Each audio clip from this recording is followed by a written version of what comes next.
This is Story Route Zero, a podcast where friends gather to talk of their travels through the good, the bad, the ugly, the funny, and even the confusing worlds encountered in games. We may not always know where we're going, but that's often half the fun.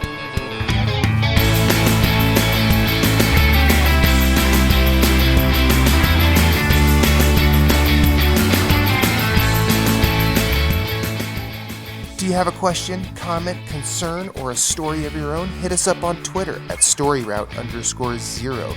You can email us at storyroute0@gmail.com, and you can find everything we do at storyroute0.com. Let's have a journey.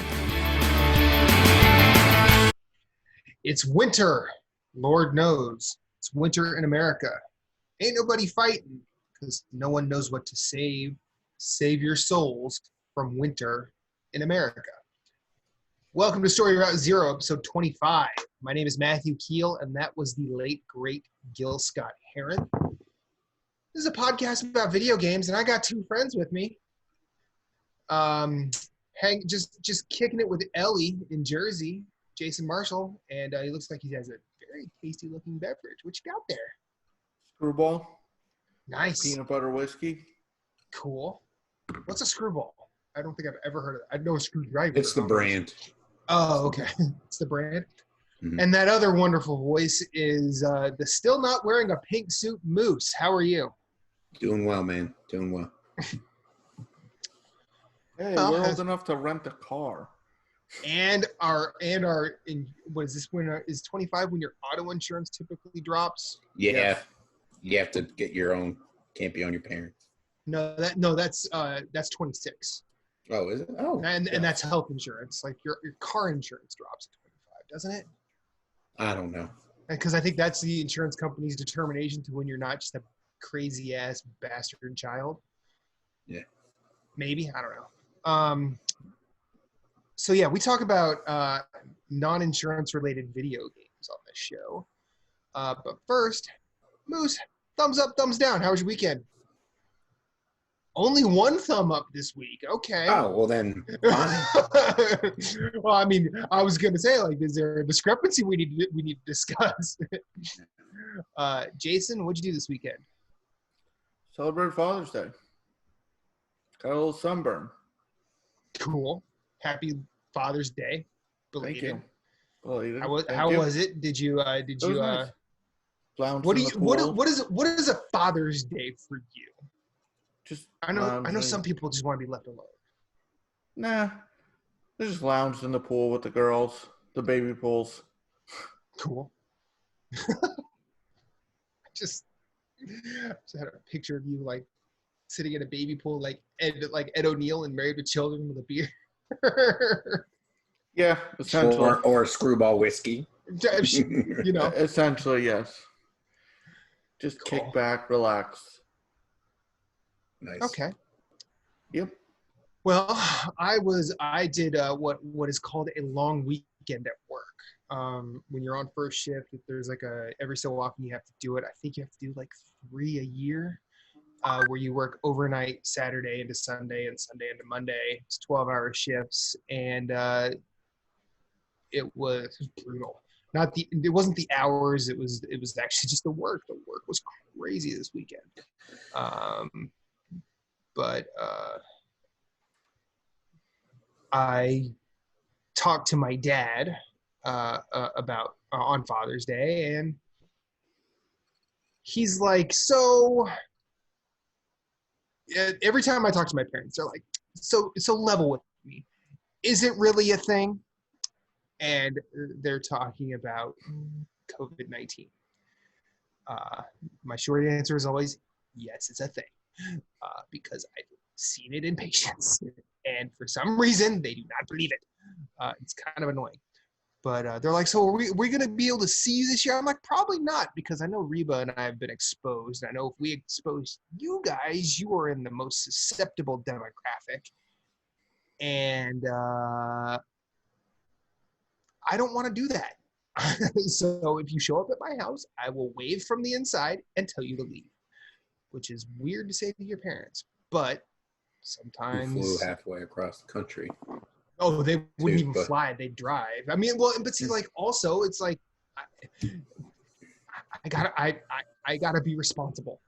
If No, I someone's in the understand. I'm window. just saying it's just Don't funny. approach. It's just like, yeah. Yeah. Yeah. But yeah, other than that, I've been up for, like I said before the show, I've been up for almost 29 hours, and by the end of this, I am probably going to be something. Yeah. But that was my weekend. So I kind of want to press you, Moose. You started with the 1 thumb, then went to 2. What'd you do this weekend? Saturdays hung out around the house, played some video games.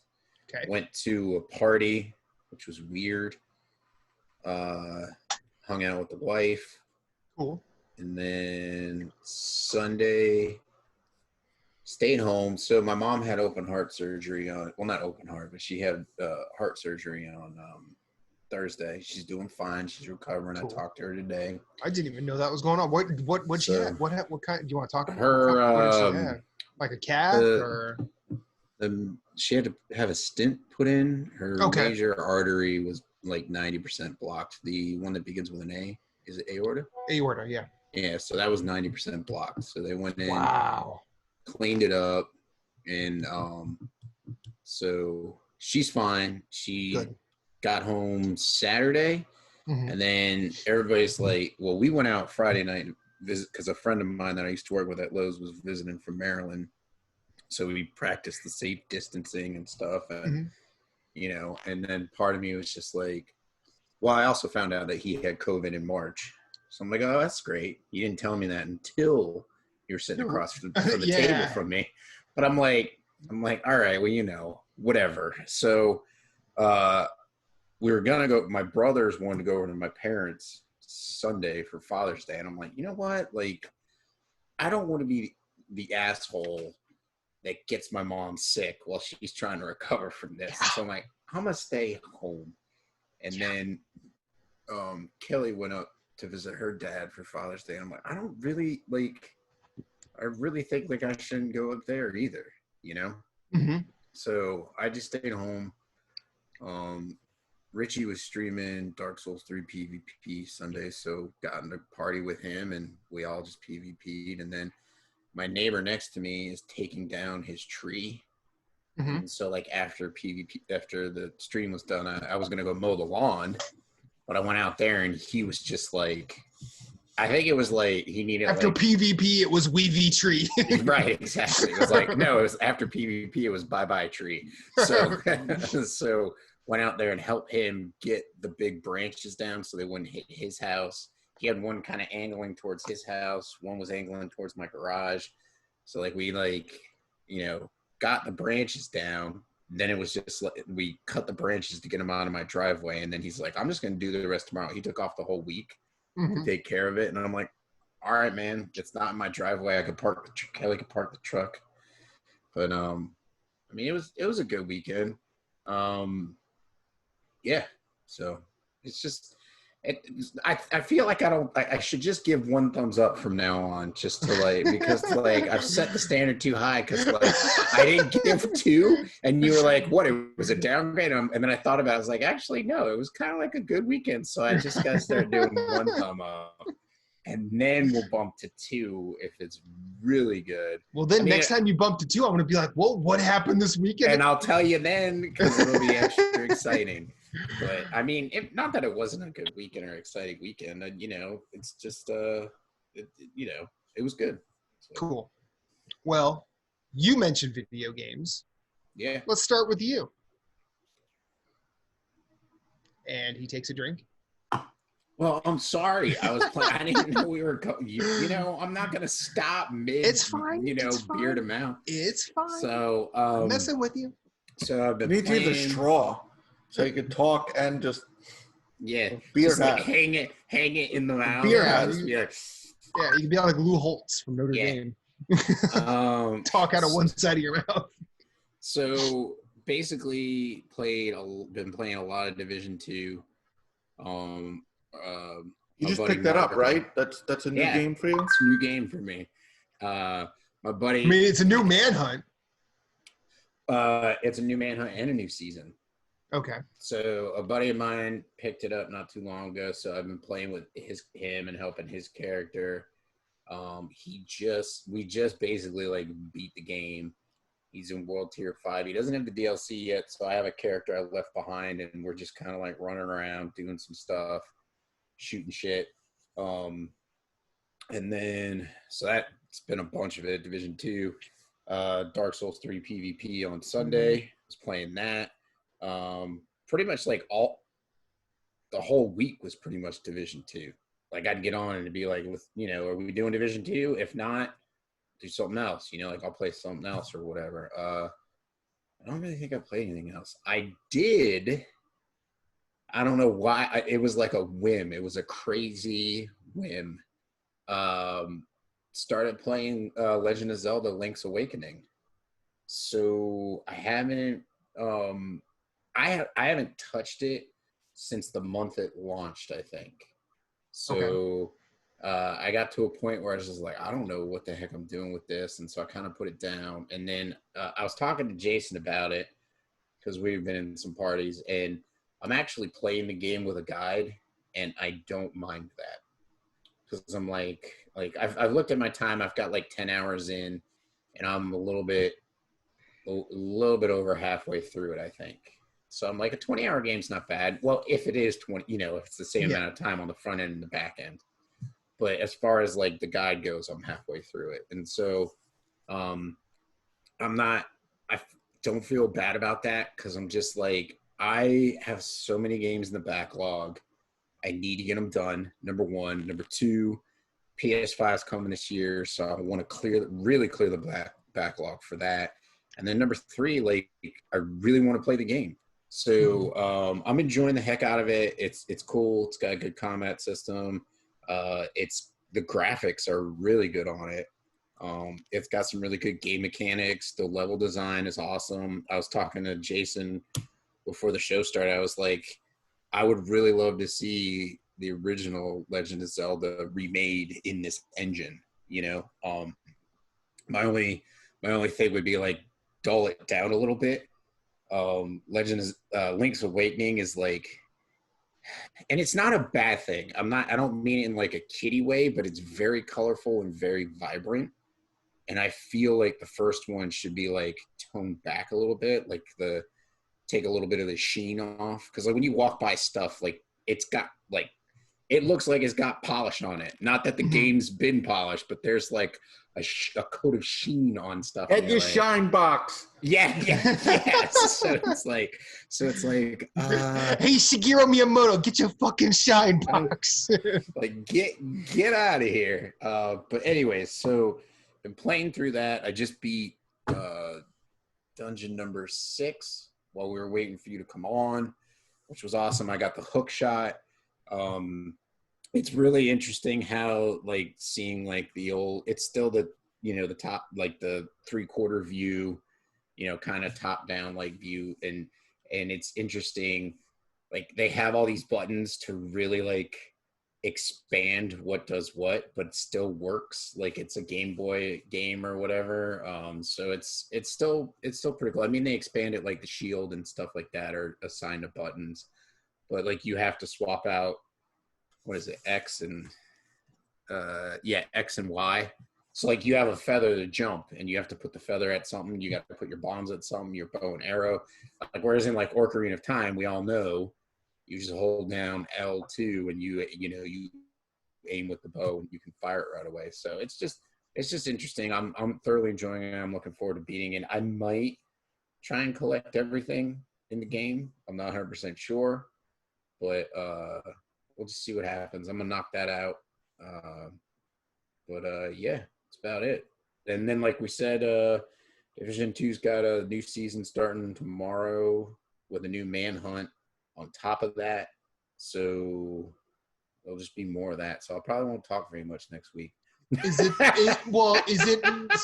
like the same situation as the first season, so there's going to be 4. So where there's 4 and then a big one? Yeah, it's going to be 4 and then a big one.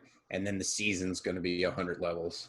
So, like, in all Is it? honesty, like when I did the first season, I never thought I would get to max level, and I got Yeah.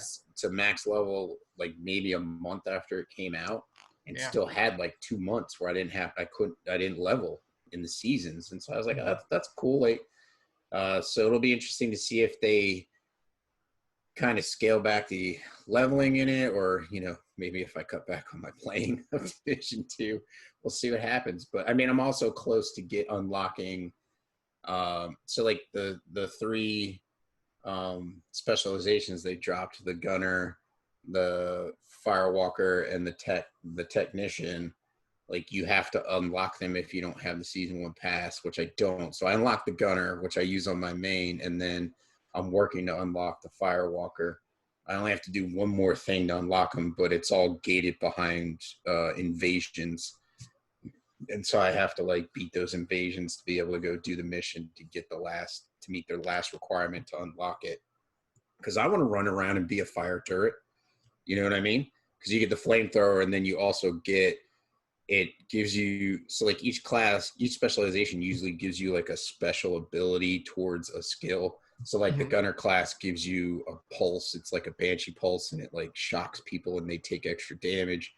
The demolitionist is a mortar round out of your turret. You don't get that unless you're a demolitionist. So like the firewalker gets a special shield that allows him to use his primary weapon and or the flamethrower that he's using. So you're basically just a walking flamethrowing turret.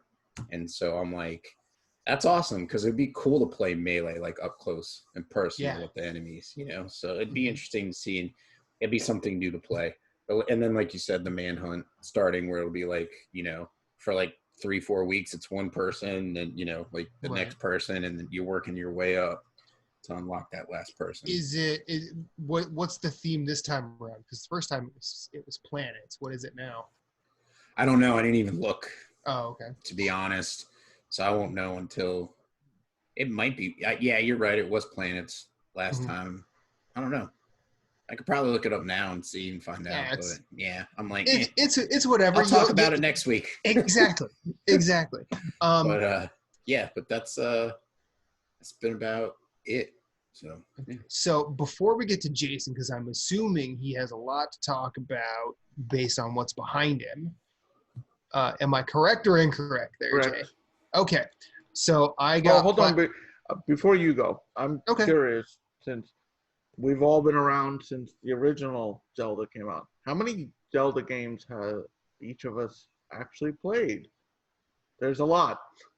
I've played all of the console ones. I've not played any of the handheld ones, unless you count Switch, which I played. Which is like, I've not played any of the Game Boy 3DS, so I've not played Link's Awakening. I've not played. Minish Cap was a DS one, yeah. You are correct. Yep. Yes. It was used. It was actually Advance first, and then it was Game Boy Advance first. But it used the same art style as Wind Waker. Okay. And then so, like, I've not played Phantom Train, I think it was. Yeah, Phantom Hourglass. It was Minish Cap and then Phantom Hourglass. Yeah, I've Phantom only Hourglass. played like 5. Yeah, I think I'm on 5. I played both for NES. Same. Yeah. Super Nintendo one. Same. Missed that. Ocarina of Time, Majora's Mask. Yep. Nope. Well, I mean, 6 then, for a while. Yeah. But then I missed GameCube. There was Wind Waker. Which there was Wind Waker. There was Four Swords Adventures. There was Twilight Princess. Yeah. I did not play Four Swords Adventures. I didn't play Four Swords Adventures either. I played Twilight Princess. I started on GameCube, and then I was able to get a Wii and finished it on Wii.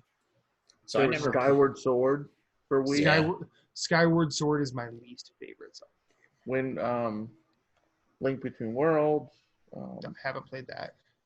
Which was the sequel to Link to the Past, wasn't it? It was like a Link to the Past redux, essentially. Yeah. And then I own the Oracle games for Game Boy Color. I have them for 3DS, but I haven't got to them. Yeah, There's a lot of games. There are a lot of Zelda games. And so I did 1 and 2 on the NES. I didn't have the Super Nintendo because went Genesis, so I skipped it, and then didn't pick it up till Ocarina of Time on N64 because I had an N64 with Super Mario, and then got Ocarina of Time, and then didn't do Majora's Mask, not because I wasn't interested, just because it never happened. You know what I mean? It was like I could play that game, but I just never picked it up. Yeah. And then got Wind Waker. I'm one of the few, like, I'm not saying few, but I'm one of the people that had no issue with the graphical style of Wind Waker, and I loved Wind Waker. Wind Waker was a lot of fun. And then I kind of the Wii soured me on Nintendo with the motion controls, and I bought what was it, Twilight Princess, because it was on GameCube and it was a launch title on the Wii, and I just hated the motion controls and was just like, I just sold my Wii, and then I didn't come back to Nintendo until I got a Switch and then played Breath of the Wild. But I like you, Matt, did not play a lot of the handheld ones. Yeah. So I did play some of them. I think I played like Oracle. I didn't play Link's Awakening. And then like when the micro Game Boy Advance came out, like I played a bunch of the old school games that they did, like they did the DX version. Like I replayed those again. So, but yeah. Yeah. Zelda series is really good, and I think when Nintendo decides to fire on all cylinders with it, they put out some landmark games. But they've also put out some not so landmark ones.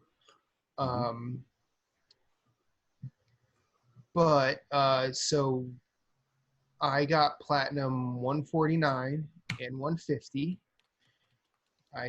149 was Moonlighter. It is 100%ed, and that game's really good, but I'm glad to be done killing 10,000 enemies because that took way too long. Outer Wilds was 150, and I basically planned my platinum to where I just needed to do one more thing, and then it popped. But you need to basically start a new game and finish it your first loop. And that's actually super easy after you like figured out what you need to do to get there, because it's otherwise like if you couldn't do that in a single loop, that game would be broken. But after I did, I actually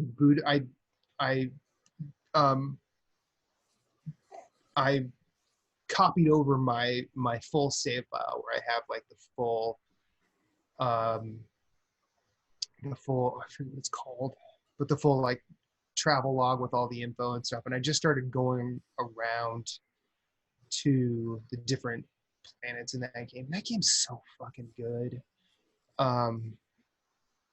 And yeah, like even when I said it in our very first episode, like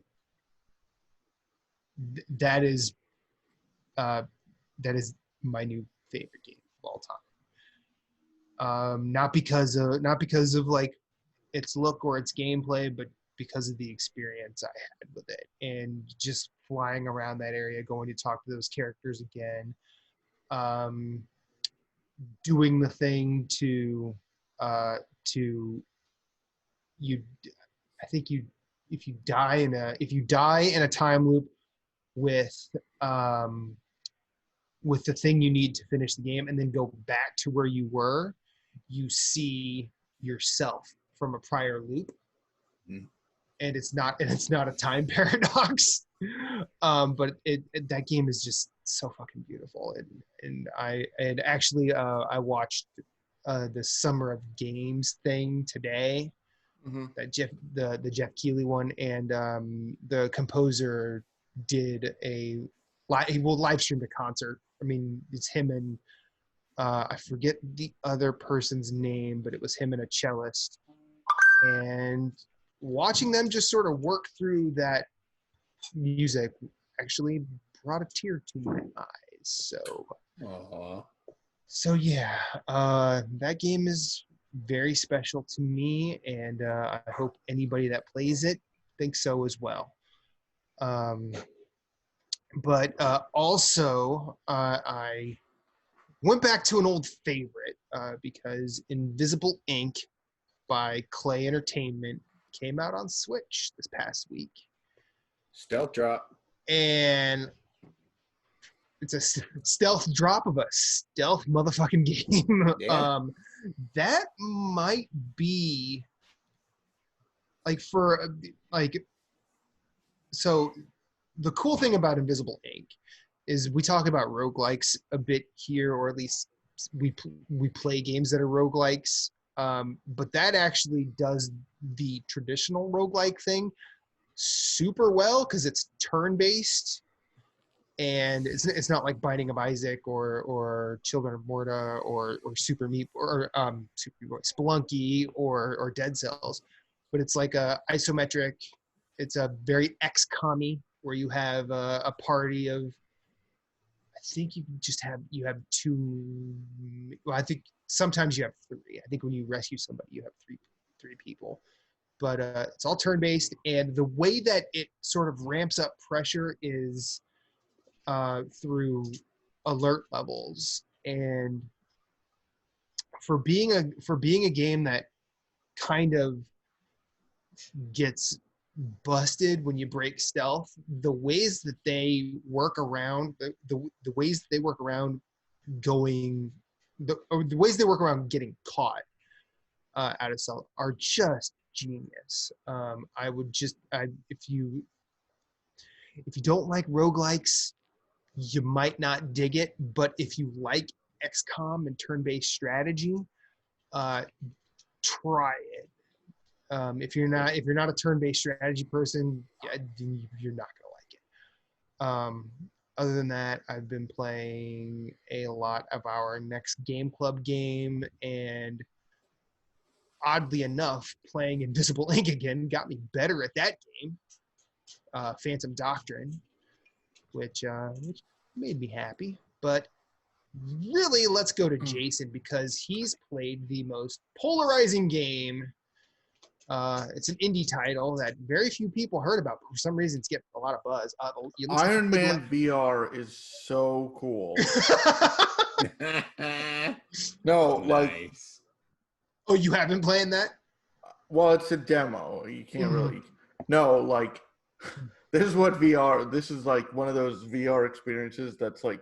I didn't play the Batman one, but this is so cool. Like you face like you have to use the what are they called? Dildos. Move controls. Yep, that both of those things are right.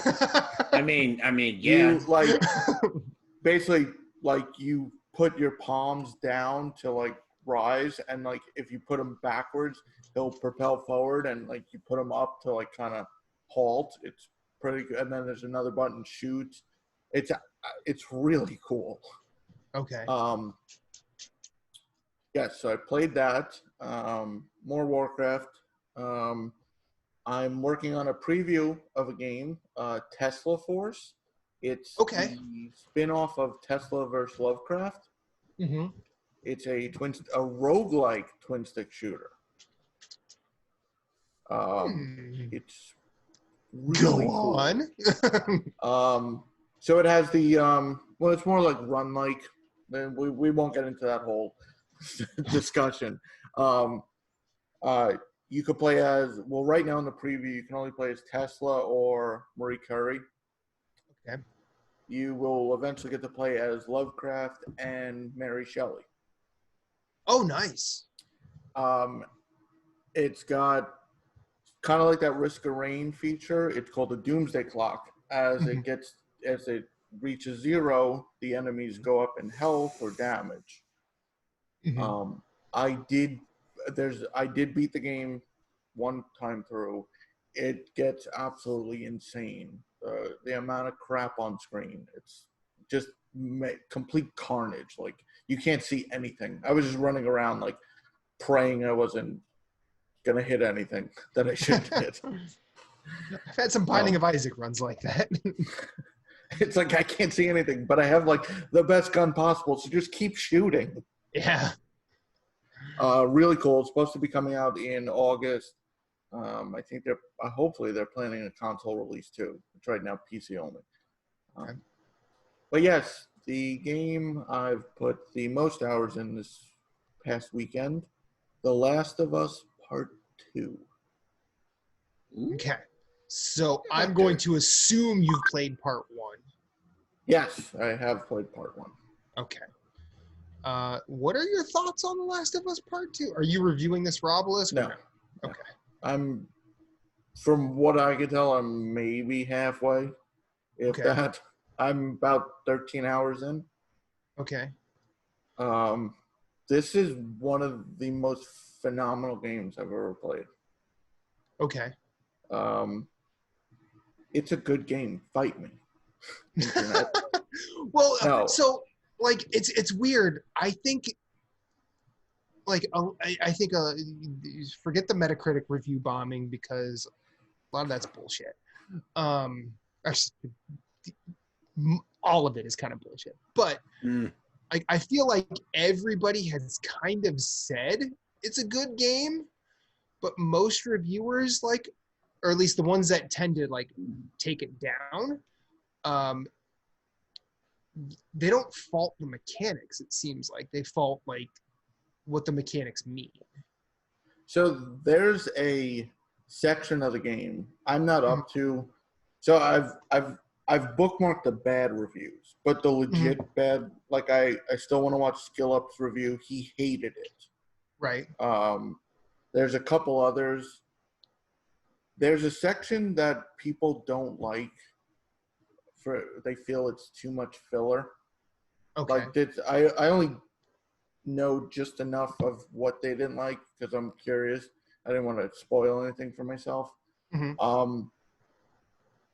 Besides, like the Metacritic aside, like there's a character people don't like.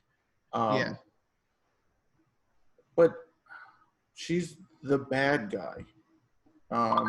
She's the villain. Sorry, the villain. The character people don't like. The character that people don't like is the villain. Okay. People don't like this character for a ridiculous reason, and I say, well, don't play the game and keep your mouth shut. Like, because I'm 13 hours in and I couldn't form a Metacritic review. Like, I have more than half the game left. But isn't the point of like I don't like this character, but I think in the way like, but I don't find it like the Tyrene and her brother from Borderlands. Like, you don't like them because they're annoying. Like, this character's the villain. Like I don't like this character because they're the villain. And that's kind of like, that's how it's supposed to be. I didn't get to the part where people are saying like it's filler, so I'll have to see how I feel after that if it's too much filler. But just the nuances, all the animation they did in this game is just insane. Like, there's a scene in the beginning, Ellie walks through a crowded like bar, and as she like she doesn't just walk through the characters. Like she actually she's like walking to the side, kind of turns sideways, kind of tries to push through, and like people in the bar like that see her like nod to her or like a half wave. Like it's just like, and you're not even like focused on the person. It's kind of just like everything's like alive what they did. Like it's not just they're just standing there, they're NPCs. It's not like you're walking through a crowd in Assassin's Creed where everyone just sort of everyone just sort of moves out of your way. Like that at all. The dialogue is top notch. It's a lot of it like as they're talking, it's stuff like you could see yourself like having a conversation with someone. Like it's not just standard responses. Like there's a scene where Dina is making fun of Ellie and she's like, oh yeah, fuck you too. Like it's something like two friends, like close friends, but two like just like it just goes to that. like 3/4 of the conversations between the three of us. And just like you could pick up supplies as you're moving, and like you'll see Ellie literally like reach back. Like if she passes it, instead of like some weird thing, like she actually turns and gets it. Okay. It's raining a lot because they're in Seattle. Like I was climbing a ladder and like she was soaked, and you could hear the water like dripping on the ground below as I was climbing up. Like it's just everything's like just top notch in this game.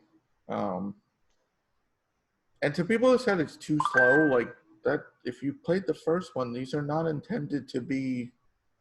Yeah, you don't. Yeah, they're not. It's not meant to be like Borderlands, like fast-paced shooting, run and gun. And while you don't have to stealth everything, I think they kind of. I don't know if this is a good design choice or a bad. They want you to stealth more. Like you can go guns blazing, but I don't think it's designed that way. Like, so I think people are like, you have the choice, but like you know how there's always a choice. Like you hear RPG, someone did a pacifist kill. They didn't kill anyone. Yeah. Like there's a choice to like go in, like shoot everyone, but I almost feel like they kind of want you to stealth because it's designed that way. And it works a lot of times. You're with someone in game, and like if there's two enemies, like you'll stealth kill someone, and you'll see whoever you're with will also go and stealth kill like at the same time, and you don't actually have to do it. It's just it happens organically.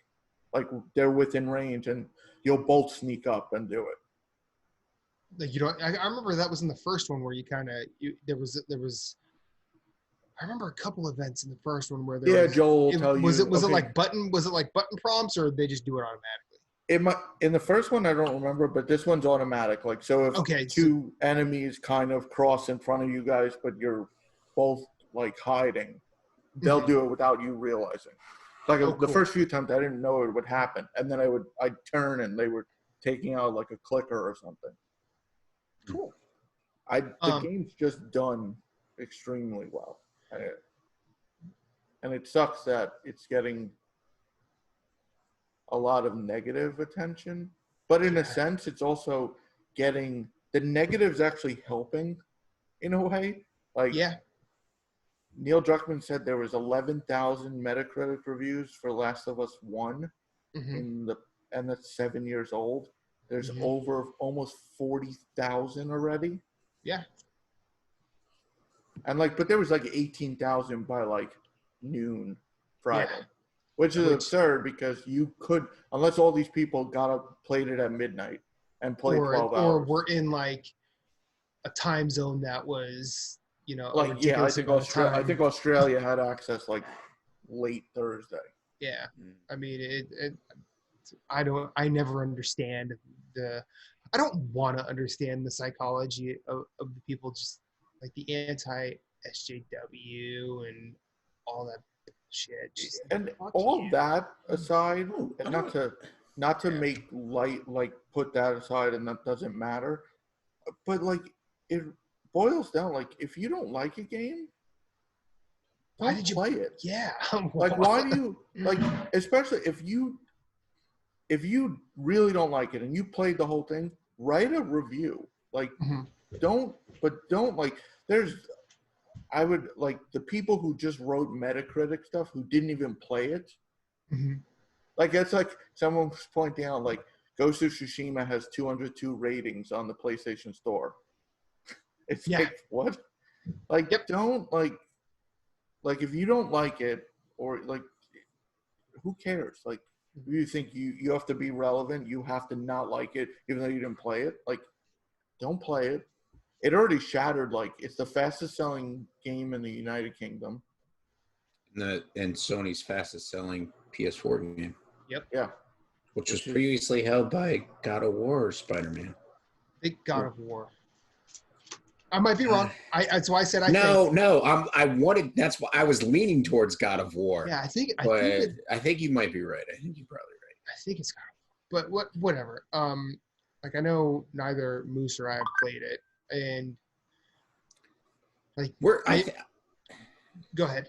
I was just gonna say I feel like we're both in the camp where it's like, let's just wait. Yeah. Like my experience with Last of Us, I love the story, but the combat is their shooting is just. But my problem is like when you're going from like a Gears of War type game, and like it, or even like the Division 1. Like I didn't play Last of Us till after I played Division 1, and I'm just like, this is terrible. Yeah. Shooting in this game is just freaking horrible, and it's enough to the point where it's distracting from the story. So like if I had to give Last of Us a rating, yes, the story gets a fucking 20 out of 10. Like it's amazing, loved it. It knocked it out of the park, but like if I had to give the game a rating as an entirety, it would be like a 7 out of 10.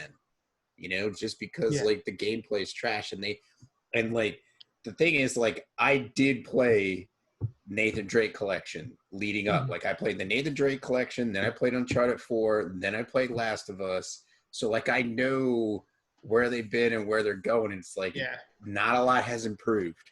There's not been a lot of improvement. And it's like, hey, go talk to fucking go talk to Bend and have them can show you whatchamacallit, Bethesda did with Fallout, had id come in and say, hey, here's how you should make a shooter. Like this is how your game should shoot. Why don't you have somebody that's made a shooter come in and show you how to fucking make a game that shoots? But I think the shooting's fine. I had no problems with the first one. I think it's improved, but I can't speak to. I don't know if it's improved enough from what you experienced that it would feel better. I didn't have an issue with it in the first game that I recall, but I mean that's also I played that 7 years ago. Yeah. Well, I think they did make improvements combat wise, other than the shooting. I feel melee's better. Like you have a dodge now. Oh, nice. Okay. I mean, again, it's not a. It's just you think someone would naturally have. Is it a fat roll? And it's just a butt. It's not a roll. No, like it's more of a feint. Like you just push like L1 and like you'll like just dodge away, like just, and then you can move back into like strike and you can even like grab the person because they'll be like vulnerable to like if they swing and miss and then like basically stab their neck violently. Very violently. Like, I mean, I think it's telling that Moose had a pretty bad time with it after he played The Division, which is legitimately one of the best cover shooters ever, if not the best. But like when I played it, like I got done playing, I just finished secondary school, and I know earlier that year I had played and platinumed BioShock Infinite. BioShock Infinite is significantly faster than The Last of Us, but it also has that immersive sim sort of motif. So like if you come from that to Last of Us, it's a way different transition. Like I hadn't played an Uncharted game since 2 because I don't care for the Uncharted games. But like I had played, I'm pretty sure I had at least at some point revisited Dead Space at that time, and like I was playing a lot of games very much like that, except the one thing I had not really gotten into for at least 5 years at the time, because I think it came out in 2013. Last real stealth game I had played prior to that was Blood Money, Hitman, and that was 2006. So, I mean, it's not. I wasn't like super stealth man, but I was able to sort of get a handle on how to sneak through a lot of that, and I did see its flaws at the time too. I didn't think it was. Go ahead. I think like my biggest issue with it is like I fucking fired a handgun. I fired a handgun multiple fucking times. And I can understand, like, I look at their gun mechanics and I'm like, this would never happen. Right. You're aiming, I know you're aiming in something the size of like a fucking cantaloupe. But my problem with it was the fact that it was survival horror and or not survival horror, but you're like limited on your ammo, but like the accuracy on your shots is completely unlike what it would be in real life. Yeah. That was my problem. And it was not the aiming you were doing. It was just the gun was just like, okay, you're going to fire 2 shots. And then all of a sudden this shot's just going to go way the fuck out there. And you're like, that's not how a gun would work. It goes the opposite way you're facing. Right. I'm like, that's not how a gun would work. And so that, I think, was my biggest problem with the game. And then also, like, listen, I know I play Division 2. I know, like, people are fucking bullet sponges, but this is not supposed to be a bullet sponge game. And you shoot a dude in the head and he's not fucking dead. Like, oh, they've done away with that. Like, heads, they... Right. And so like, you know, Jason and I have talked about this, and it's been like for me to pick up this game, like there's going to need to be some improvements to the combat, where like that was one of them, like having a couple more options to get out of stealth and be more stealthy, like better stealth. Like I feel like there was only like so many ways you could do the stealth, and I'm just like, this is just boring to me, and this is dumb. And if you get caught, it's like, oh, you got to stab a clicker in the neck. And it's like, that's all you got. Like, I'm like, I have like a whole entire arsenal on my backpack. And the only thing I can do is stab him in the neck. I'm like, get the fuck out of here. So, it's from the way Jason's been talking, I am excited to play it, but fuck them. I'm not buying it till it's on sale.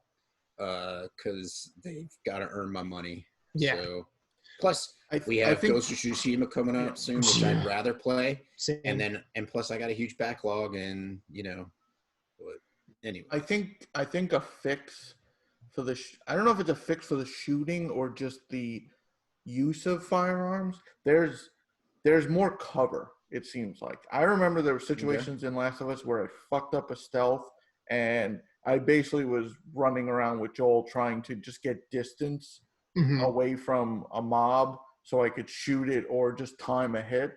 I feel there's more cover, and the human enemies also take cover. Like they're not like they're video game enemies, so they are stupid. Like they'll just keep their head like sticking out, and you can easily they stand up and just aim forever. Or like in Division 2, yell that they're reloading or yell that they're flanking. They'll shoot from cover, like, or they'll like.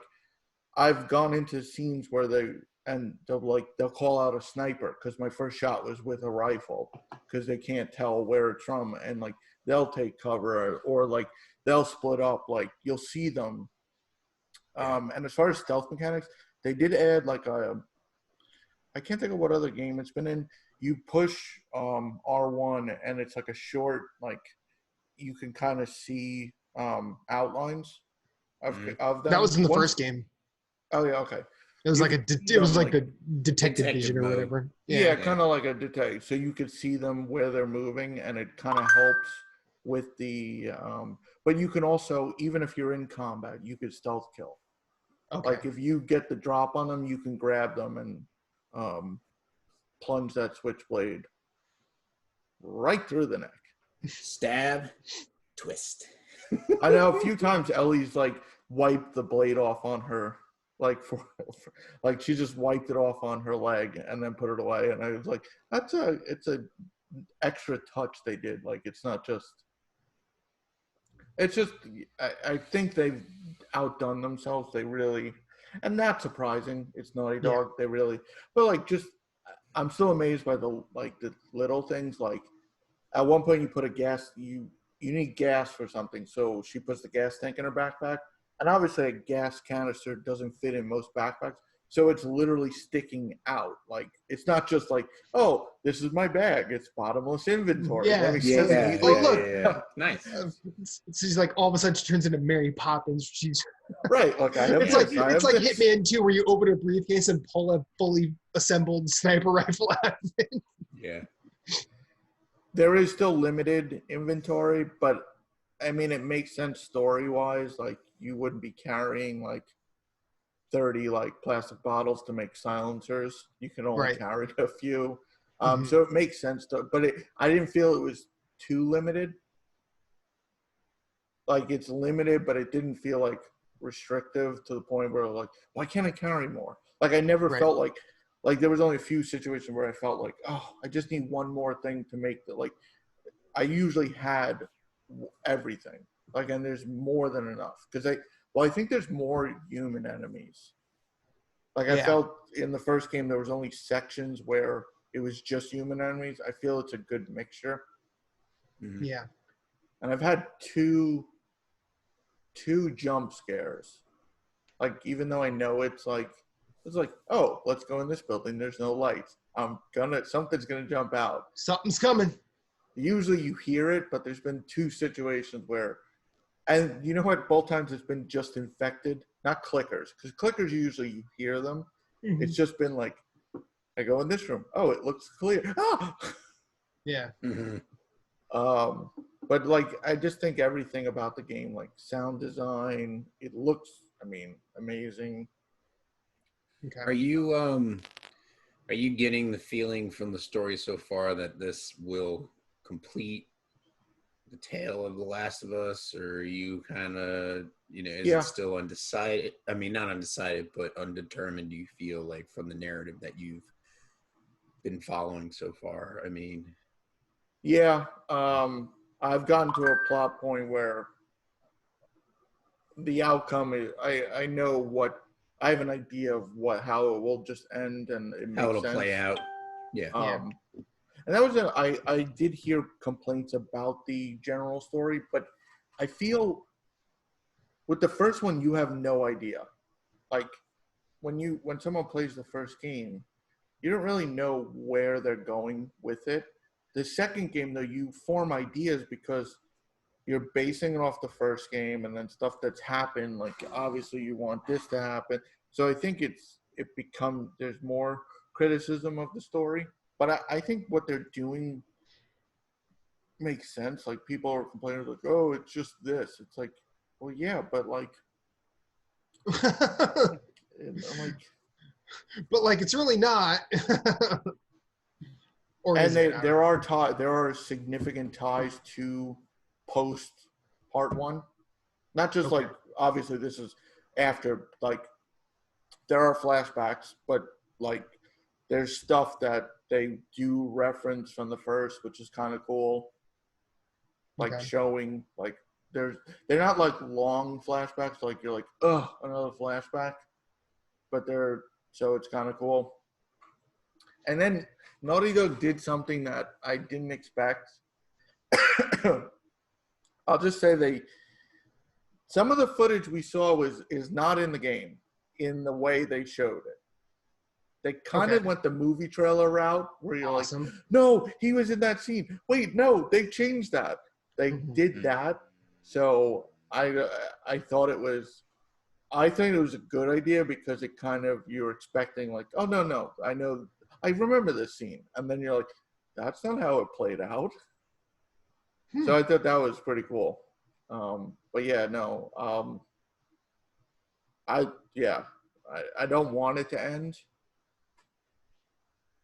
It's weird for me because you guys know I generally play games relatively fast.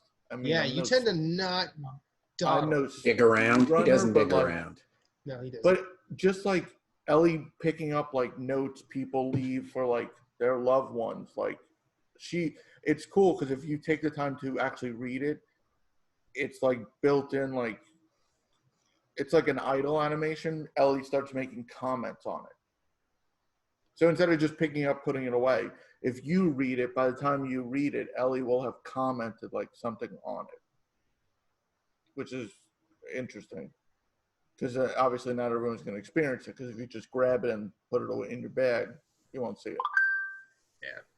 And one of the funniest things is there's safes everywhere. Yeah. And usually you have to find the code. And 6, 7, 5, 3, so one of them was like, oh, it's our wedding anniversary. And if you look in the apartment, they marked the wedding anniversary on the calendar. But then like I couldn't get the code to work. And then I was like, oh, it says 30th anniversary. So it was like a clever use. Like you're like, no, it's not this date. It's you have to go back 30 years. Or like there was one, oh, it's easy to remember. It's her phone number, but the paper's ripped. And you're like, well, I'm not gonna guess. Like it's up to 99. Like so, walking around the building I was in, and in the bathroom it says, "For a good time, call Shelly," and it's the phone number. Oh Jesus! And I was like, oh, there's the final number of the code. Wow. Spoiler for anyone, but there's your gameplay tip. Apparently, Shelly was a good time. Is So easy platinum too. From I've heard that. Easy-ish, no difficulty. There's chapter select. Cool. For anyone listening that's not that far,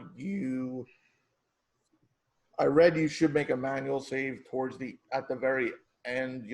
I guess you'll know when it is, because chapter select only works for what you've passed. Once you hit New Game Plus, though, you can't jump. You can't go back. It's one of those like Bloodborne type New Game Plus starts. That's it. Yeah, everything's clear.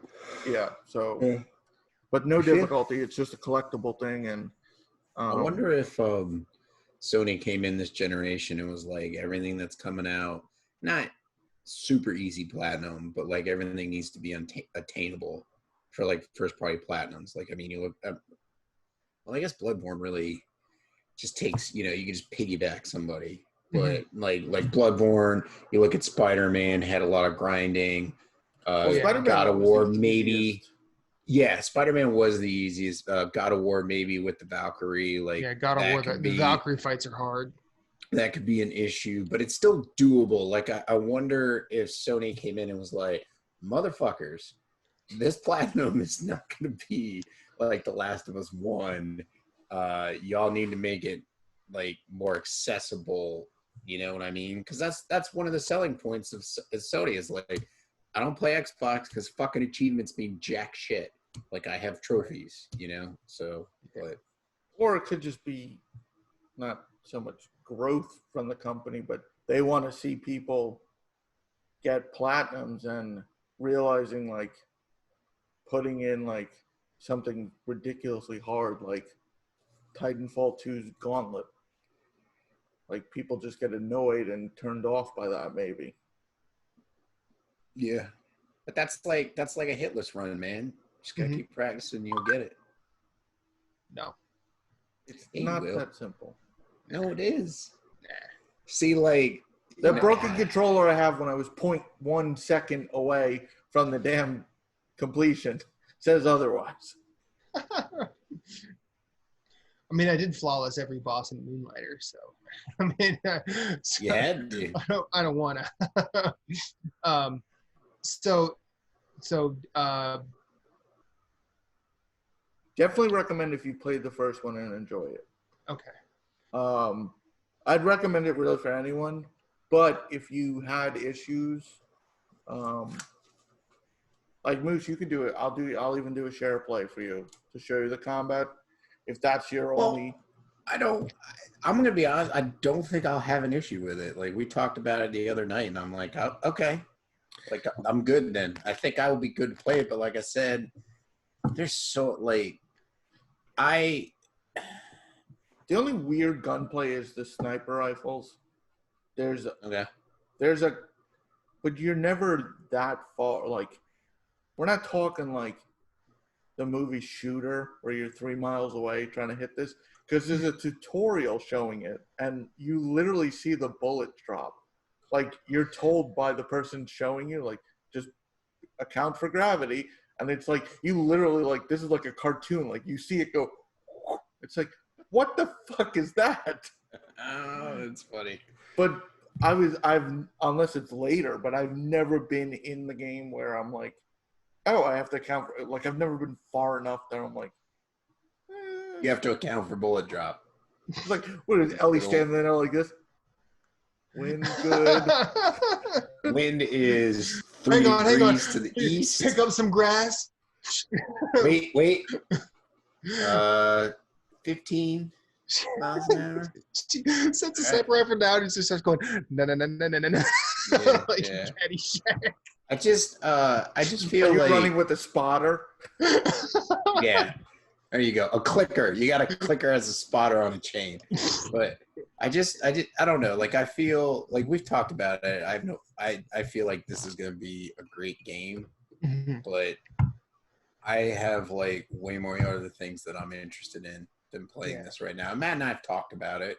Yeah. You know, and it's like Ghost of Tsushima. I'd rather play Ghost of Tsushima than this, and so it's just like I'll kill some backlog and then pick it up on its first sale, which will for sure be this holiday season, you know.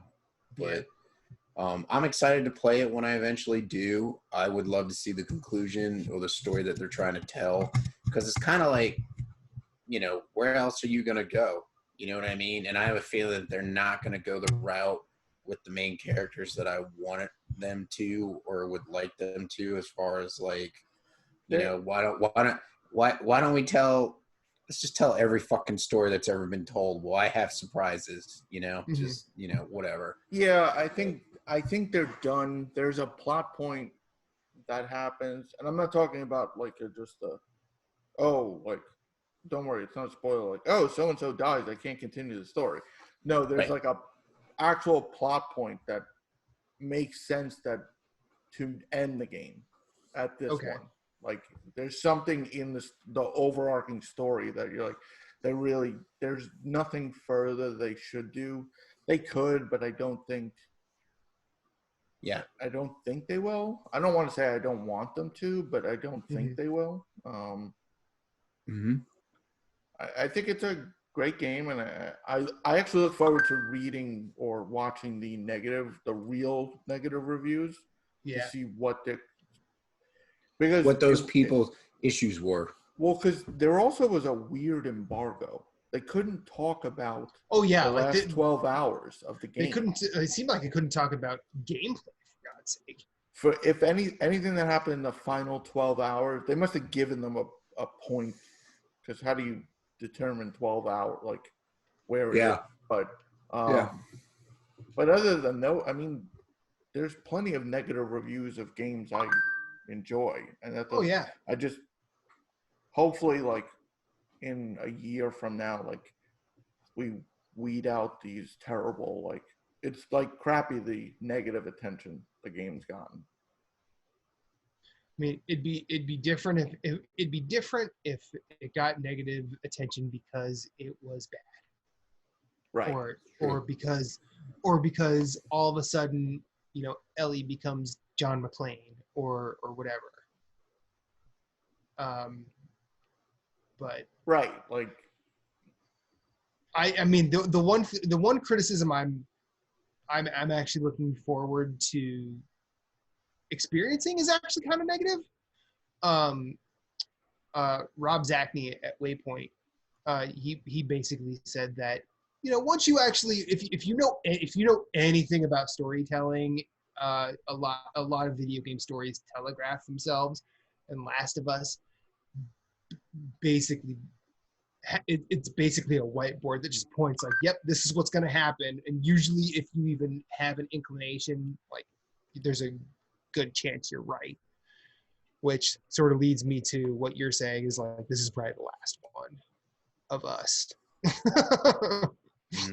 But I mean, you know, I will play this game because I did like The Last of Us, flaws and all.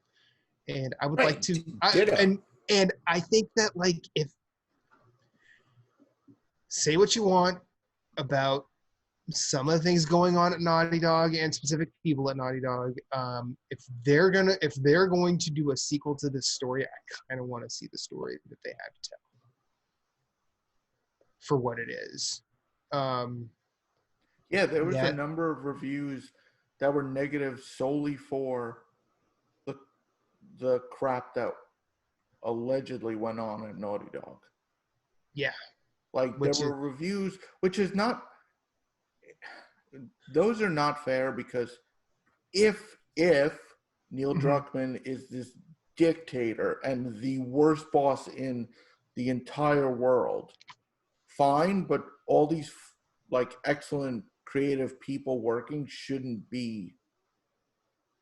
have what they worked on, because he didn't work on everything. He didn't do every bit of writing, every bit of programming. So then it's not fair to him. Yeah, but I feel like I agree with what you're saying. But like, if you look at something like that, that's kind of like an artist like wanting absolute control over their piece of artwork, and it's like he's a dictator. Well, motherfucker, he's the director of the game. He wants to make sure that the game is absolutely perfect and up to his standards. And if he's going to be a dictator, then that's what's going to happen. Like, you know, right? This is my thing with people that complain about shit like that. No one's holding a gun to your head to work for him. Walk away if you don't want to do the job. Right. You know, shut the fuck up. Well, you know? Okay. I can go part of the way with you, Moose. Mainly because like I'm, as someone who's a pretty big fan of film, like there a lot of people get labeled as an auteur, which is like something they're creating by themselves, or it's theirs and theirs alone. Ain't no movie one person's. I'm sorry. Right? No. I mean, I there actually, too. No. There are movies that are made by one person, but you ain't seeing them in the theater. Right, that's true. Like you're not because one person cannot make a movie by themselves. Full stop. If you have an experimental student film that proves me wrong, not really proving me wrong, because I guarantee you it may have all the characteristics of a film, but it's probably not going to be something I want to watch. But then again, we get into, well, but it's an auteur. In video games, that is exponentially not true. I mean, people throw Hideo Kojima as like this all-encompassing auteur, but he has a team of people that never get any recognition. And I feel like that would be a case where I'd be like, yo, he's not by himself. Right. And and like everyone was mad when Konami did him dirty. I'm not saying Konami's business and labor practices were very good, but chances are he took one too many craps at the office for them to just say, yep, just keep making Metal Gear. And then, and then he came out with a sob story. Oh, they took my baby. Like, no, I don't care. They didn't take his baby. He let them take his baby. Yeah. And like, I know that folks like Jonathan Blow are not doing games by themselves. Derek Yu didn't do Spelunky by himself. Edmund McMillan did not create Binding of Isaac and Super Meat Boy by himself. Guy that made Stardew Valley did, though. Yeah, and Tom Hack did, but also like exceptions that prove the rule. Maybe there's an exception to rule to all the rules. Yeah, every rule has an exception. Yeah, every rule has an exception. Right. But like I think that in a lot of cases, there's probably the gripes come from a true place. Whether that fault rests on Druckmann's shoulders or Naughty Dog as an entity in a studio, like that's not for me to determine. Because Druckmann's the face, in a sense, of these projects, because he's the director. Like, but he's not like, if you did graphic art for Naughty Dog, Druckmann's not signing your paycheck.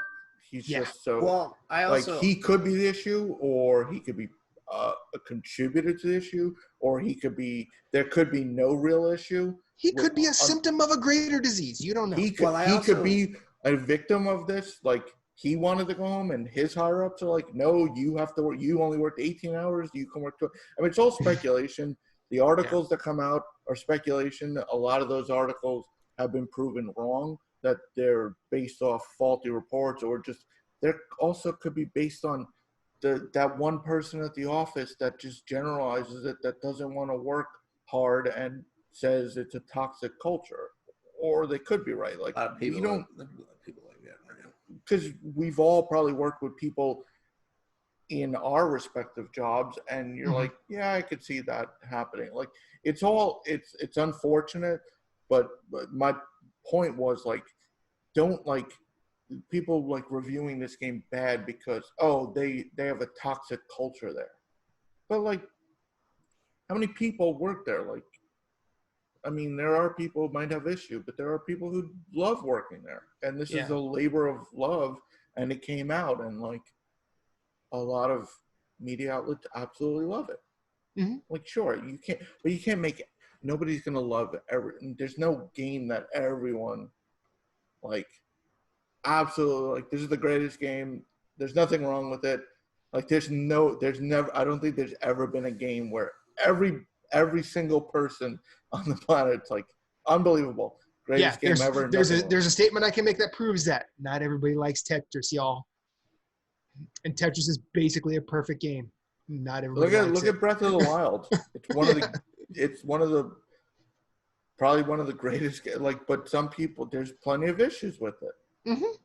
Like, there's issues with everything.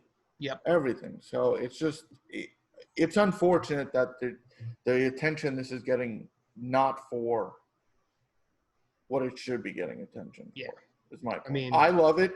I'm sure Skill Up in his review has good reason, and it's probably valid why he hates it. And that doesn't make him or me right. It's to each your own. Like, you love a game. I mean, and I think Skill Up was pretty forthright. He's like, look, just because I didn't like it doesn't mean you need to miss out on what could be a potential game of the year candidate. No, that's a good say that. And that's a good reviewer. Basically stating he didn't like it for these reasons. I mean, there's also reviews where, because this isn't one of those games where it's like, it's broken. This is a crappy game. Like, don't play it. It's not just my experience. The game's actually broken. Like, that's different. Like, it's not Decay of Logos or Orc Slayer. It's not like when Dark Souls 1 came out, and what's the Blighttown? Yes. That was broken for everyone. It was it wasn't running as intended. I mean, I was still able to get through it. It was fine, but, like, also, like, there were plenty of people, like, if you have a frame rate thing, like, yeah. But, like, there's been that in every Souls game. Right. I mean, I had 140 hours in Fallout 76 with no issues. People played 2 hours and had to restart 7 times. Like, it's obviously, some people can't play Remnant, right, Moose? Right. I was just thinking that. I swear to God, if that comes up again, I'm going to stab him in the throat. What is this? Our buddy Marco picked up Revenant, and it was bugged for him. Oh, jeez. And so he, like, deleted it, uninstalled like, re-downloaded it, got a little bit further in the game, and then it was bugged again. And I told him, I was like, well, just, like, we had to listen to him lament. Like, dude, I have 70 hours in. It worked fine for me. Like, I'm like, it works fine for me. And then, so we were talking about it, and, like, we were playing Division 2 while he was downloading it. Because he was like, oh, I'm downloading a surprise. I'm not going to tell you what it is. And he was like, it has nothing to do with the game we're playing. And we were playing Division 2 because I was like, at first I was like, well, maybe he bought the DLC, but he didn't. And then as soon as he said it has nothing to do with his game, I'm like, he bought Remnant. Like, that was the first thing. I was like, so he bought Remnant. I think it's a hardware issue, and like my thing is like I love the guy, but it's like exhaust all options Mm-hmm. before like you really like condemn a game. Like I understand that you downloaded it and has a bug, you know, you seem to be it's a rare like yeah, it's kind of out there on Reddit and stuff, but like there's also like it's a rare occurrence that there's this bug. Like there's so many people that have played through the game, platinum the game, had hundreds of hours in the game and no issue. So, but then like when he was downloading it, it was giving his PS4 like a blue screen of death talking about rebuilding the database. And so I'm like, it's got to be a hardware issue. What is going to cause that? Like, just Well, like, you know, like, I'm I like, mean, just I've had plenty of games just crash on me, and then you have to when you know hard reset your right, hard boot, and it has to repair everything. I get that. That right. makes No, sense. no, I get it too. And I'm not like, I'm not anti-consumerism where it's like he shouldn't get a refund or this or that, but it's Right. like, you know, like you're talking about like a digital game and you bought it on digital service and it's like I feel like digital service is like a living breathing thing, Mm-hmm. you know what I mean, whereas in like disc is kind of like a set life with like, you know, because I mean like if you bought a disc, like you could pop it in and it should definitely work. Like Yeah. there's some things that could go wrong with digital, and like that's the dice you roll when you play it, you know what I Mm-hmm. mean, or you buy on digital. Like you and I buy digital now. I haven't bought a physical copy of a game in forever other than Switch, you know, like PS4 it I hasn't been in forever, I but ordered a physical copy of a game yesterday. doesn't surprise me, but that's okay. Outer But Wilds is on it limited run. Of course I'm right, of gonna course you're gonna buy get it. it. PS4 or Switch? PS4. PS4. Nice. But I mean, I just, it's like, okay, well, shut your fucking machine down when you wake up tomorrow morning, rebuild your database, re-download the game, see if you have the same issue. If the same issue, then you can like fucking be extremely utterly pissed about it. You know what I mean? Like, it's obviously was causing issues with your database when you were downloading, and something system wise was an issue. So it's like, well, fucking man up and fucking take care of that. Go through the steps of rebuilding your database and then Mm-hmm. see if that fixes the issue. Because maybe, in all honesty, maybe the bug that's not allowing you to play the game is caused by something else, but Remnant caught the bug. You know Yeah. what I mean? Like Remnant is like, hey, dude, there's an issue here. You need to fix it. You know what I mean? And you're just going along. Like that's like driving your car endlessly with the engine check light comes on. You know what I Mm-hmm. mean? Like you're Eventually, just like, eventually, you have to check that engine. eventually something is going to cause that engine to have a problem. And it's like, well, okay, well, fucking here's your engine, your check engine light. Fucking figure I it out. mean, as someone who does not know anything about computer hardware or video game hardware or whatever, I found that like I'm pretty superstitious with it. I always sort of watch what my capacities are at, Yeah. and then if it's like getting close to full capacity, I will at least try and free up like 10% of it. Mm-hmm. Like I'll get rid of something that I'm 100% not gonna play right now, or like usually when I platinum a game, depending on the game, I will get rid of it and not keep it around. There are exceptions to that rule, like every Souls game or Outer Wilds or games I play still, like Division 2. Remnant I still have, but a lot of that, and it's probably baseless superstitions, but when something like that happens, I usually go through and just do a bit of cleaning, either uh, from either full games, save data that is from an old game or whatever. I will just get rid of stuff because I found usually if a hard drive has less on it, it runs a little faster. If that's true, I don't know. But somewhere in this head, it makes sense. So, yeah, I don't know where any of that comes from, and I can't pretend otherwise. Jason, have you played anything other than Last of Us 2? No. Okay. I will be playing Borderlands on Thursday because the new DLC comes out. New DLC drops. Well, that's But awesome. I'll talk about that next week. Yes, you will. So I got, to quote the old Mr. Show skit, I got a little aroused and titillated this past week, and I'm going to tell you guys about it. I really think the Star Wars Squadron game looks cool. It does. To be honest, I haven't watched that trailer, so. As someone who played the X-Wing and TIE Fighter games on PC, when I heard about this, I was just like, wait, what? And then I told Rhea about it. She's like, yeah, that probably touches about 10 nerves for you in like the happy centers of your brain. Like, yeah, it kind of does. And then I watched the EA Play thing, most of it I do not remember.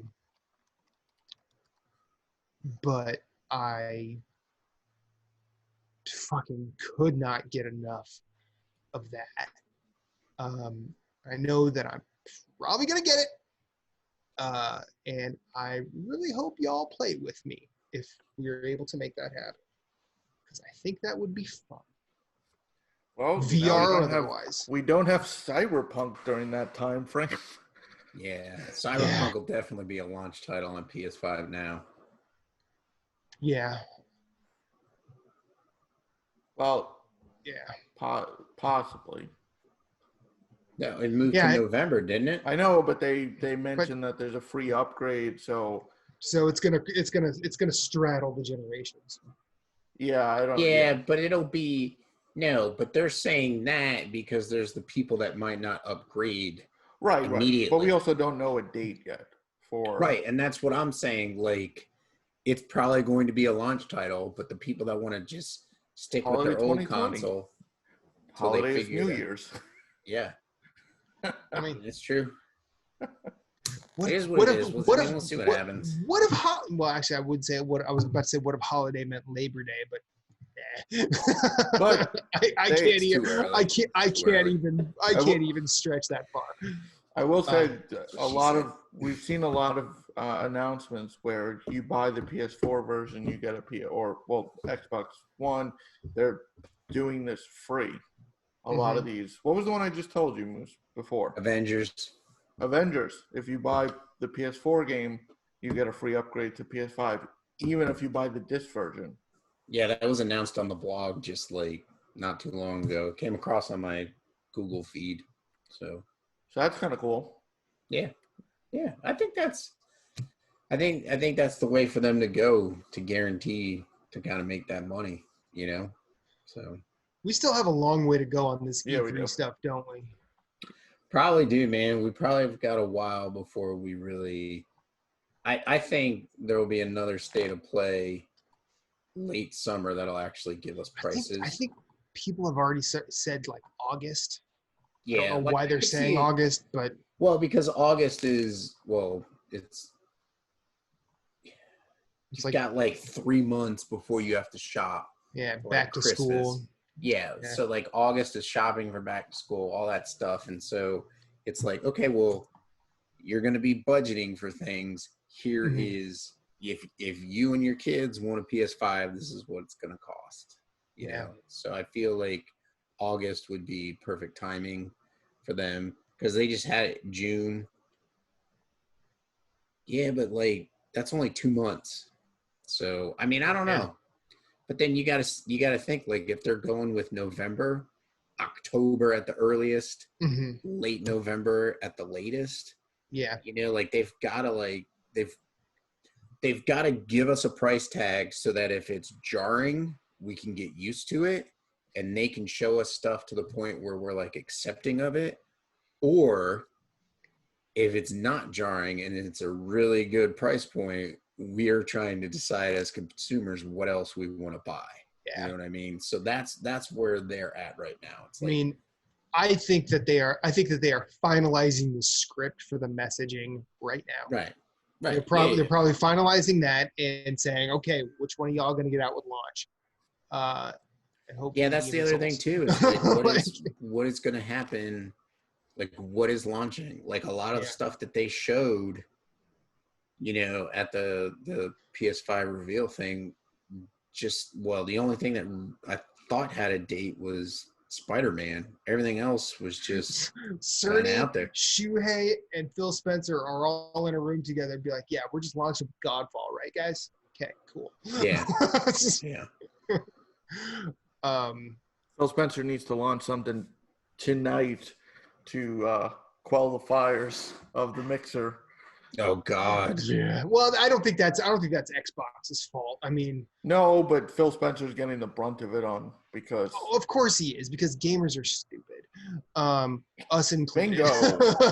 Us included. And I mean that with all due respect, friends. Right. But yeah.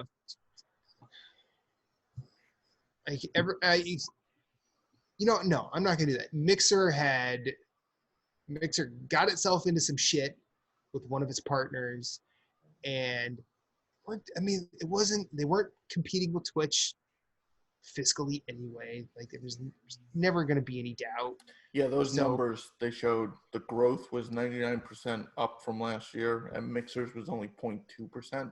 Yeah, and that was post Shroud and Ninja acquisitions. It's like, yeah, at some point it sucks though. Like it came up, I guess, I don't know, because I followed Co-Carnage, a Twitch streamer, and when they asked him about like Ninja moving, he said, no, it's good. Twitch needs the competition. But by Mixer folding, Twitch has no competition. Because everyone knows Facebook, but Facebook's not going to. People, they even said a lot of people are going back to Twitch because they don't want to be on Facebook. Yeah. So there is no competition for Twitch. No. Twitch also has the benefit of Amazon, and not because it's Amazon, but like I don't necessarily want to pay for a subscription. I use my Prime subscription. A lot of people use it. You get a free subscription. The content creators could care less where the subscription comes from, whether I pay for it or I get Amazon it for free. Prime. Yeah. They still get that share of it in their subscriber count.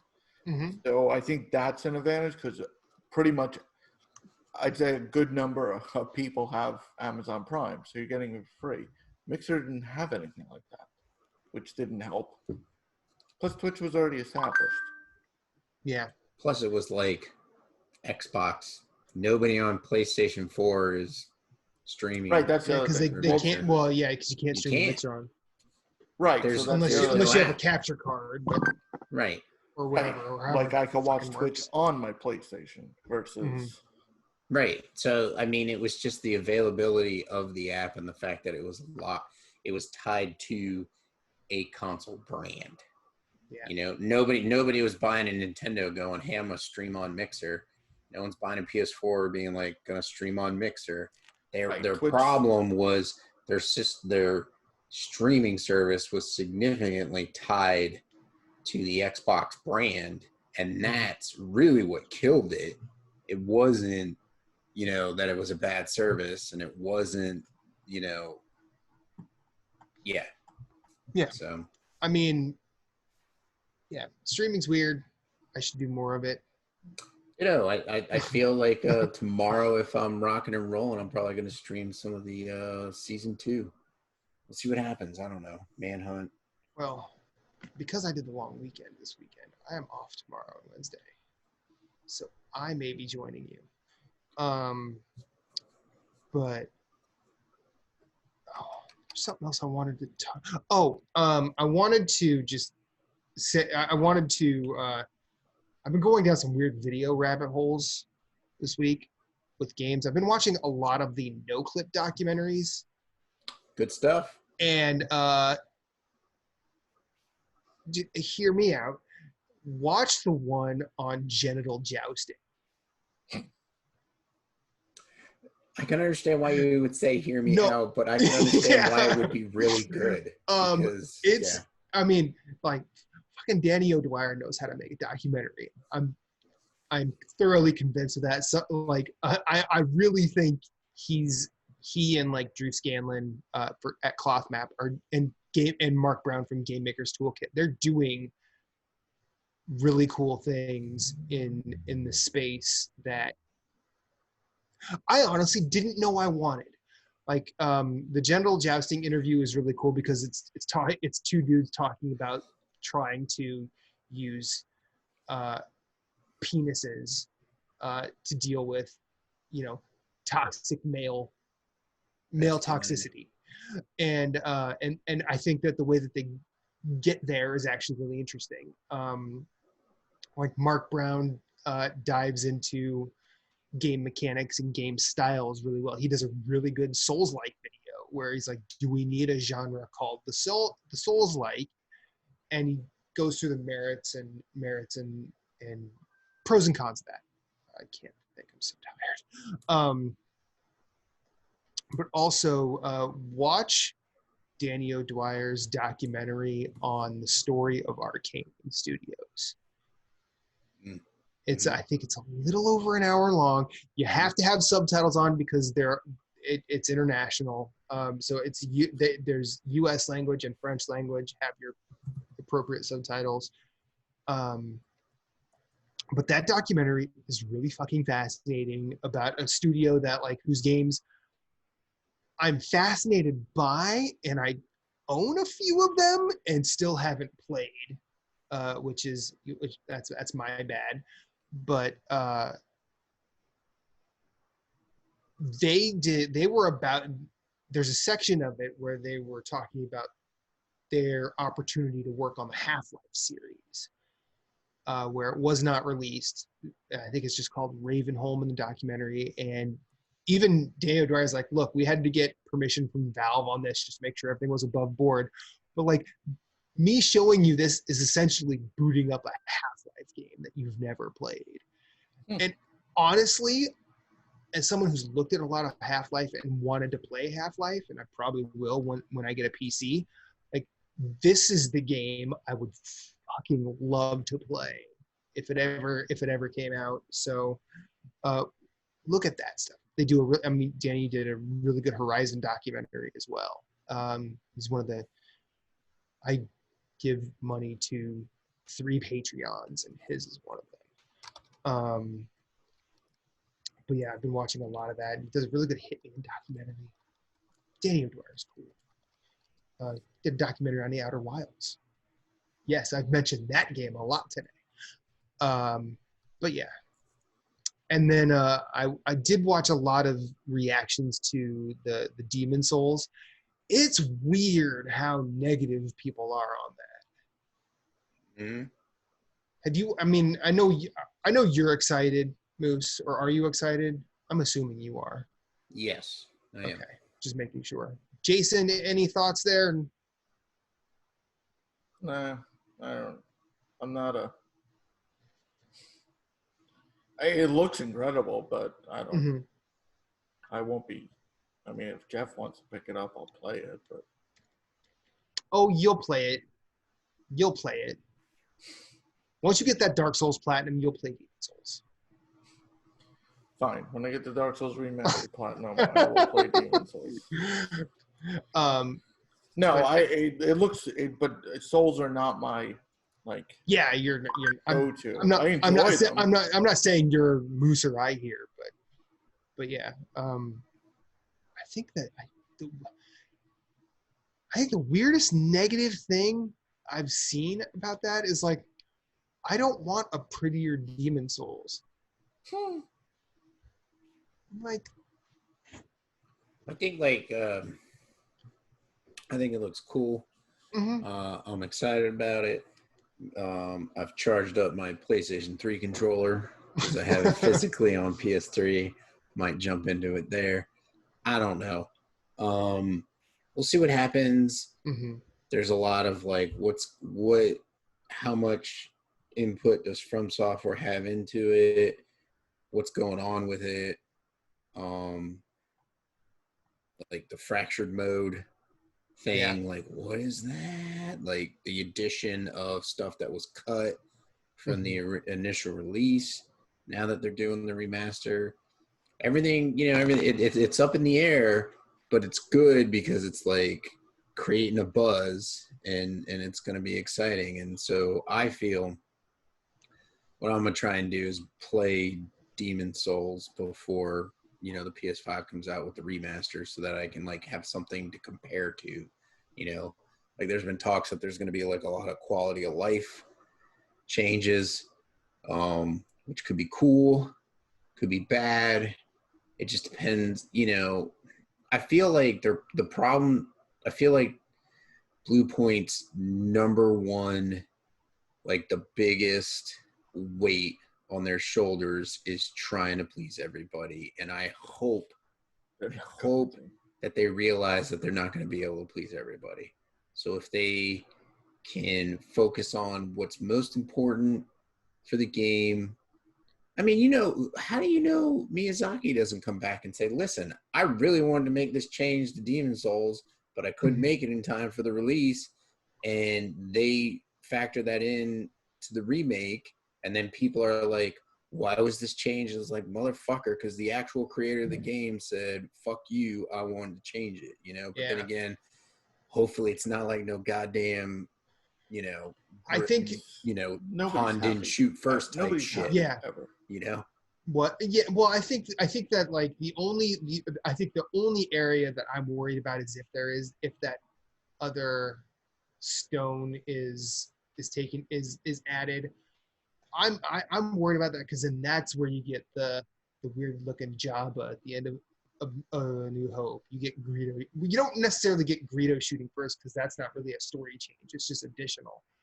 Yeah, but that stuff's in the game. People have found it. Yeah, it's in there through data mining, but it was all I'm saying is like if I had one thing that I'm just going to temper my expectations on, it's that. Because then it becomes that would probably be the only real scrutinized area where who made this, Blue Point or From Software.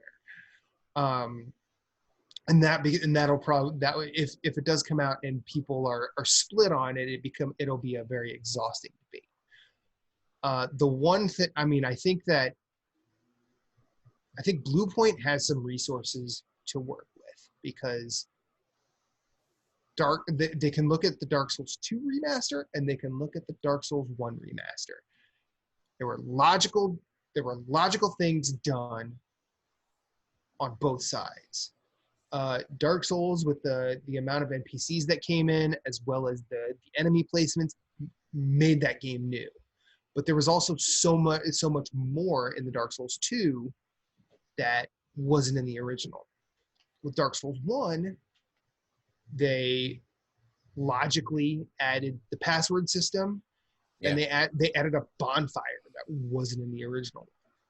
Well, I also feel like with like this quote unquote fractured mode, like it would be cool.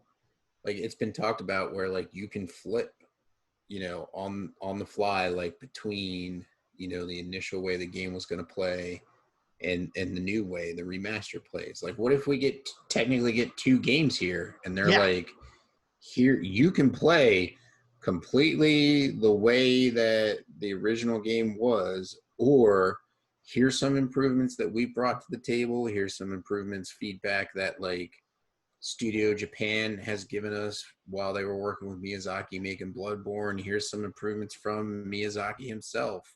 Here's the mode where you play as Crash Bandicoot, because why the hell not? That would be no. Yeah, but, thank you. But you know what I'm saying, whereas in like it's like you have the original, which I feel like so many people want, but then it's like if it changes it for the better, awesome.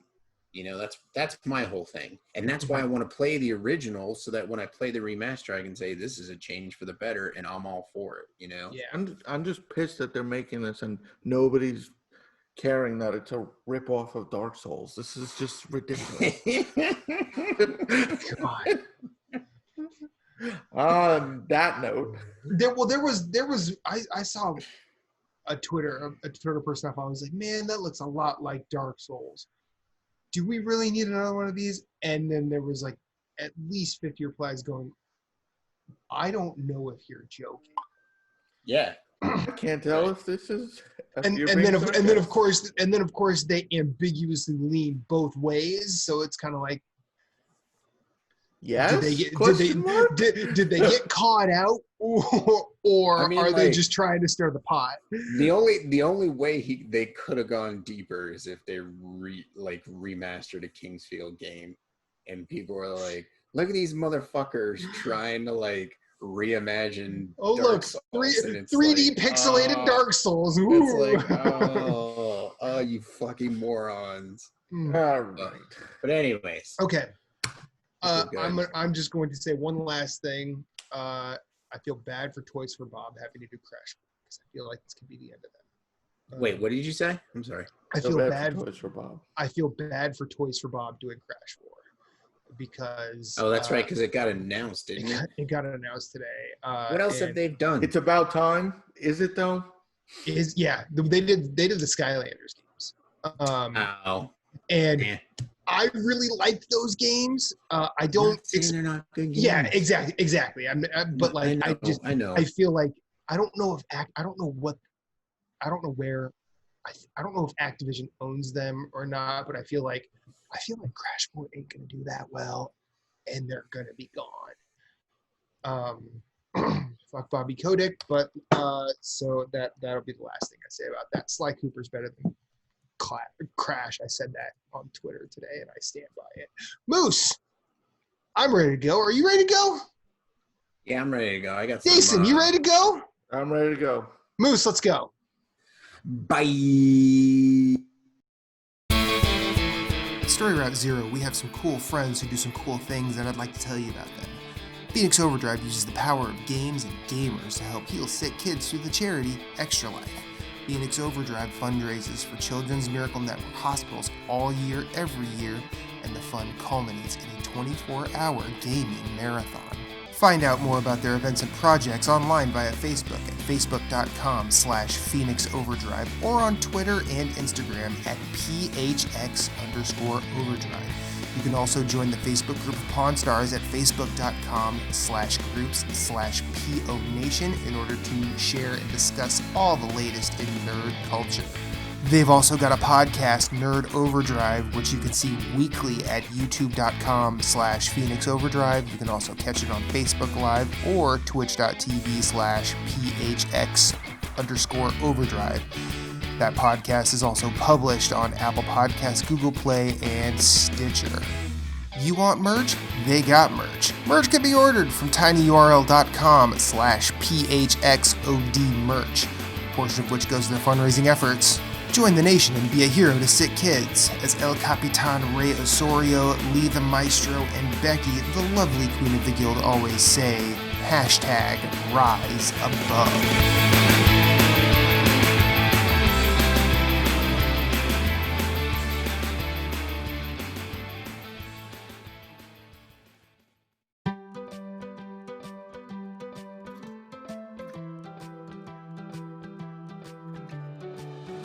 This has been an episode of Story Route Zero. Thank you for coming along on this journey. We sincerely hope you enjoyed yourself as much as we enjoyed having you. Once again, you can find everything we do at StoryRoute0.com. Hit us up on Twitter at StoryRoute_0, or you can email us at StoryRoute0@gmail.com. If you'd like to hit us up individually anywhere, you can find Moose at Sven, that's SVHENN, everywhere on social media. That's PSN, that's Twitter, that's Instagram. You can also find him on Twitch, streaming games. You can find Jason Marshall at GimpyJ, with 2 Y's at the end. That's Twitter, that's Instagram, that's Twitch, and he also has a website called whereisthepausebutton.com. Captain Canada is the only Story Route Zero exclusive. He's the only one you can only find right here on the show. As for me, I'm Infinite_Rewind everywhere I'd like to be. That's Twitter, that's Instagram, that's PSN, and Twitch. I also have my own website, infiniterewind.com, where I do all sorts of weird writing and rambling. Check us out at all the places. And remember, you are always welcome, and you will always have a seat waiting for you on this ride. But for now, it's back to the real world for us. We will see you on the next one.